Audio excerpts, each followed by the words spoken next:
All right, we've got some water boiling here for blanching. So part of our moist cooking method is blanching, right? So blanching literally means that you are going to submerge your food in boiling hot water, and then you're going to take it out of that boiling hot water and you're going to put it in an ice bath. You're basically going to shock it because you want to stop those enzymes from deteriorating, right? It's an enzymatic process because what happens when you cook food is it starts to deteriorate. And putting it in your boiling water and then shocking it in the cold, you stop it, and you're going to end up with this really beautiful, vibrant green bean that you can then put on, let's say, even a holiday crudité platter. And we're going to make that as soon as we get through this. All right, so here we go. As always, have a towel standing by, dry towel. Have your sani towel. Make sure your board is nice and secure. Don't forget we have that pad underneath it. And we've mise en place. We all know what I mean by mise en place. We have everything set in its place, ready to go, all your tools. Okay, so for your green beans, we're just going to use our paring knife. You could also just use your hands. I like to use a paring knife because when you're doing dozens and dozens, hundreds of these, your hands are going to get really tired. So again, making sure that we're holding our knife appropriately. Having your finger up here, right below that blade. You don't want it up here on the blade, right? Make sure you have that nice, secure grip. And then we're just going to pop those tops and bottoms off, just like that. Pop it, pop it. And you always want to take any of the icky pieces off.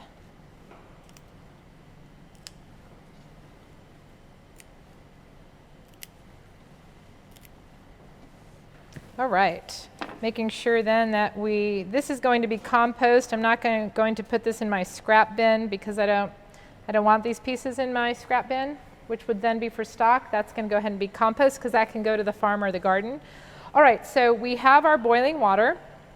And to be safe, I'm going to go ahead and use a pair of tongs, pick up my green beans, and just go ahead and submerge them right into that hot water. It looks like we lost one. Come here, baby. So this is going to be around a 45 to 60 second process. And then as soon as they're done, we're going to submerge them in the ice cold water. We're going to shock them. That'll happen super quick. And that's it. It's that easy. All right, these look ready. So I've got my bowl with ice water. I have a strainer. And I'm going to go ahead and just pull these out, putting them right into the strainer. Right into submerging them in that ice cold water, again to shock them. So what does shocking do? It stops that enzymatic process, right? And you're going to want to leave them in here for, same thing, you can leave them in here for up to 3 minutes. I really think that a minute, 60 seconds does it.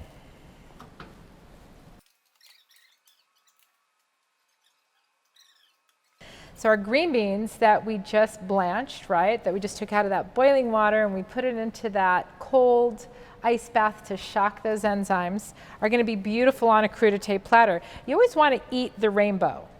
Right here on this platter we have magnesium, vitamin A, vitamin D, vitamin K.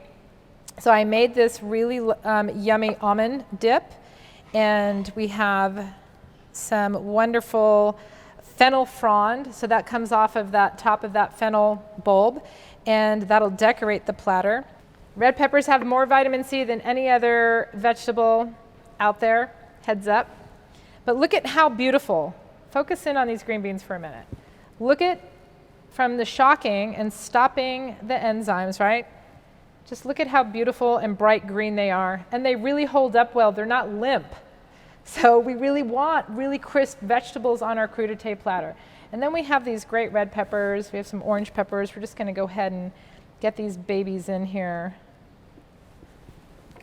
We've got our green beans. I'm going to just take a little pinch of salt. I treat all my vegetables, gang, that I put on a crudité platter. I will roll them in a little bit of lemon and olive oil, or a little bit of rice wine and olive oil with salt, and then I put that in. Then I take the vegetables, and then I put them on the platter. That way you're layering your flavor, because you know that that's really important, and that's how we make things taste really good. Okay, so I guess I'll try a green bean, because that's what we just did. Look at that. Did you hear the crunch? That's because we did it right. Okay.